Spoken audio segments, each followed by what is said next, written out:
আমাদের ক্লাসরুমগুলো যেখানে আমরা শিখি বা শেখাই, সেগুলো ঠিক কোন দর্শন মেনে চলে? আজ আমরা ঠিক এই ব্যাপারটারই গভীরে যাব। বিভিন্ন শিক্ষণ কৌশলগুলো দেখব আর তাদের মধ্যে একটা তুলনামূলক আলোচনা করব। চলুন শুরু করা যাক।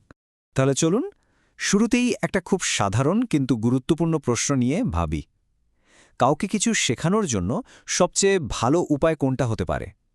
এই প্রশ্নটা কিন্তু আমাদের নিজেদের শেখার অভিজ্ঞতা নিয়েও ভাবতে বাধ্য করে, তাই না? আসলে এর কোনো এক কথার উত্তর নেই, কারণ সবচেয়ে ভালো পদ্ধতি কোনটা সেটা পুরোটাই নির্ভর করে শিক্ষাদানের পেছনের মূল দর্শনটার উপর। মানে আমরা শিক্ষাকে ঠিক কিভাবে দেখছি সেটাই ঠিক করে দেয় আমরা ঠিক কিভাবে শেখাবো। দেখুন, শিক্ষার জগতে মূলত দুই ধরনের চিন্তাধারা কাজ করে। একদিকে আছে শিক্ষককেন্দ্রিক বা এককেন্দ্রিক পদ্ধতি। এখানে শিক্ষকই হলেন জ্ঞানের মূল উৎস এবং তিনি সবটা নিয়ন্ত্রণ করেন। আর ঠিক তার উল্টো দিকে আছে শিক্ষার্থীকেন্দ্রিক বা গণতান্ত্রিক পদ্ধতি, যেখানে শিক্ষার্থীরা নিজেরাই শেখার প্রক্রিয়ায় সরাসরি অংশ নেয়। আমাদের আজকের পুরো আলোচনাটা মূলত এই দুই দর্শনের পার্থক্যকে ঘিরে। তো আজকে আমরা কি নিয়ে কথা বলবো? প্রথমে আমরা এককেন্দ্রিক পদ্ধতিগুলো দেখব, তারপর যাব গণতান্ত্রিক পদ্ধতিগুলোর দিকে। এরপরে দুটোকে পাশাপাশি রেখে একটা তুলনামূলক বিশ্লেষণ করব, আর সবশেষে দেখব যে কোনো নির্দিষ্ট পরিস্থিতিতে সঠিক পদ্ধতিটা কিভাবে বেছে নেওয়া যায়। চলুন তাহলে আমাদের প্রথম সেকশনে যাওয়া যাক। এককেন্দ্রিক শিক্ষণ পদ্ধতি, যেটার পুরো ফোকাসটাই থাকে শিক্ষকের ওপর। আচ্ছা, এই এককেন্দ্রিক কৌশলটা আসলে কি? সোজা কথায় এটা এমন একটা সিস্টেম যেখানে ক্লাসের সম্পূর্ণ নিয়ন্ত্রণ থাকে শিক্ষকের হাতে। এখানে শিক্ষার্থীরা অনেকটা শ্রোতার ভূমিকায় থাকে, তাদের স্বাধীনভাবে কিছু করার সুযোগ খুব কম। শিক্ষকই এখানে মূল চালিকা শক্তি। এই পদ্ধতির আওতায় কি পড়ে? যেমন ধরুন, গল্প বলার মাধ্যমে শেখানো, যেটা কল্পনা শক্তি আর শব্দভাণ্ডার বাড়াতে সাহায্য করে। আবার আছে লেকচার মেথড, যার মাধ্যমে খুব কম সময়ে অনেক বেশি তথ্য দেওয়া যায়। ডেমনস্ট্রেশন বা হাতে কলমে দেখানো, যেটা বিজ্ঞান বা আর্টসের মতো প্র্যাকটিক্যাল বিষয়ের জন্য খুব জরুরি। আর টিউটোরিয়াল, যেখানে ছোট ছোট গ্রুপে বিশেষ যত্ন নেওয়া হয়। তো এককেন্দ্রিক পদ্ধতির ঠিক উল্টো দিকে কি আছে? চলুন এবার সেটা দেখি। আমাদের আলোচনার দ্বিতীয় ভাগ হল গণতান্ত্রিক শিক্ষণ পদ্ধতি, যেখানে ফোকাসটা থাকে শিক্ষার্থীর ওপর। গণতান্ত্রিক কৌশলটা হলো, বুঝতেই পারছেন, পুরোটা শিক্ষার্থী কেন্দ্রিক। এখানে শিক্ষার্থীদের আগ্রহ, তাদের ক্ষমতা আর কি প্রয়োজন সেটার উপর সবচেয়ে বেশি গুরুত্ব দেওয়া হয়। শিক্ষক এখানে আর নিয়ন্ত্রক নন, বরং তিনি একজন গাইড বা সাহায্যকারী ভূমিকা পালন করেন।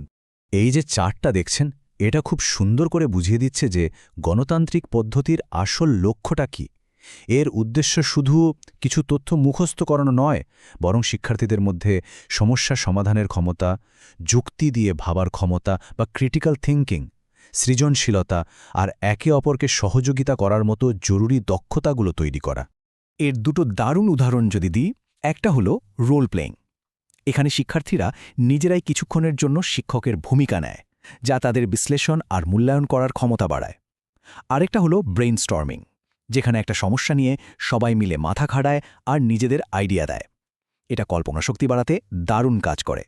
এগুলো ছাড়াও কিন্তু আরও কয়েকটা ইন্টারেস্টিং গণতান্ত্রিক পদ্ধতি আছে, যেমন ডিসকাশন বা আলোচনা, যা প্রশ্ন উত্তরের মাধ্যমে নেতৃত্বগুণ তৈরি করে।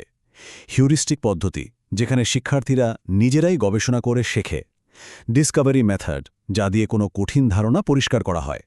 আর প্রজেক্ট মেথড, যেখানে শিক্ষার্থীরা তাদের অভিজ্ঞতা কাজে লাগিয়ে বাস্তব জীবনের কোনো সমস্যা সমাধান করে। তো আমরা দুই ধরনের দর্শন আর তাদের বিভিন্ন পদ্ধতি নিয়ে তো জানলাম। এবার চলুন দুটোকে পাশাপাশি রেখে একটু তুলনা করে দেখি, যাতে পার্থক্যগুলো আরও পরিষ্কারভাবে বোঝা যায়। এই যে মাইন্ড ম্যাপটা, এটা দেখুন, একদম পরিষ্কারভাবে এখানে ভাগ করে দেখানো হয়েছে। এককেন্দ্রিক শাখার নিচে আছে স্টোরি টেলিং, লেকচার, ডেমনস্ট্রেশনের মতো পদ্ধতিগুলো। আর গণতান্ত্রিক শাখার নিচে আছে ডিসকাশন, প্রজেক্ট, ব্রেইনস্টর্মিংয়ের মতো কৌশলগুলো। এক নজরেই পুরো বিষয়টা মাথায় ঢুকে যাচ্ছে, তাই না? এই বার চার্টটা কিন্তু খুব ইন্টারেস্টিং একটা জিনিস দেখাচ্ছে। এখানে দেখানো হয়েছে কোন পদ্ধতিতে শিক্ষকের নিয়ন্ত্রণ কতটা। দেখুন, লেকচার মেথডের শিক্ষকের নিয়ন্ত্রণ সবচেয়ে বেশি। ডিসকাশন বা আলোচনা পদ্ধতিতে সেটা মাঝারি পর্যায়ে। আর প্রজেক্ট মেথডে শিক্ষকের নিয়ন্ত্রণ সবচেয়ে কম, কারণ সেখানে শিক্ষার্থীরাই সবকিছু করে। এখানে বলে রাখা ভালো, আমরা যে ধারণাগুলো নিয়ে আলোচনা করছি সেগুলো শিক্ষাবিজ্ঞানের বিভিন্ন গুরুত্বপূর্ণ গবেষণা আর বই থেকে নেওয়া। আজকের এই বিশ্লেষণটি সেই ভিত্তি থেকেই তৈরি, যা এর নির্ভরযোগ্যতা নিশ্চিত করে। তো আমরা আমাদের আলোচনার প্রায় শেষ পর্যায়ে চলে এসেছি। চলুন এই পুরো আলোচনা থেকে আমরা মূল কি শিখলাম সেটা একবার গুছিয়ে নেওয়া যাক। আমাদের সোর্স উপাদান থেকে সরাসরি একটা খুব গুরুত্বপূর্ণ কথা এখানে তুলে ধরা হয়েছে। কোনো শিক্ষণ কৌশল বেছে নেওয়া বা ব্যবহার করা নির্ভর করে সেই স্কুল বা শিক্ষা প্রতিষ্ঠানের ধরনের ওপর। তার মানে পরিবেশ বা প্রেক্ষাপটটাই আসল। তাহলে মূল কথাটা কি দাঁড়ালো? এটাই যে শিক্ষাদানের কোনো একটা সেরা পদ্ধতি বলে কিছু নেই। একজন ভালো শিক্ষক আসলে ছাত্রছাত্রী আর পড়ানোর বিষয়বস্তু বুঝে বিভিন্ন কৌশলের একটা মিশ্রণ তৈরি করেন। তিনি জানেন কখন লেকচার দিতে হবে আর কখন আলোচনার জন্য সবাইকে সুযোগ দিতে হবে। চলুন একটা প্রশ্ন দিয়ে আজকের আলোচনা শেষ করা যাক। এই যে পৃথিবী এত দ্রুত বদলে যাচ্ছে, তাতে আমাদের ভবিষ্যতের ক্লাসরুমগুলো কেমন হওয়া উচিত বলে মনে হয়? সেখানে কি শিক্ষক কেন্দ্রিক পদ্ধতির জোর থাকবে, নাকি শিক্ষার্থী কেন্দ্রিক পদ্ধতির, নাকি দুটোর বাইরে সম্পূর্ণ নতুন কোনো মিশ্রণ তৈরি হবে? এটা কিন্তু ভাবার মতো একটা বিষয়।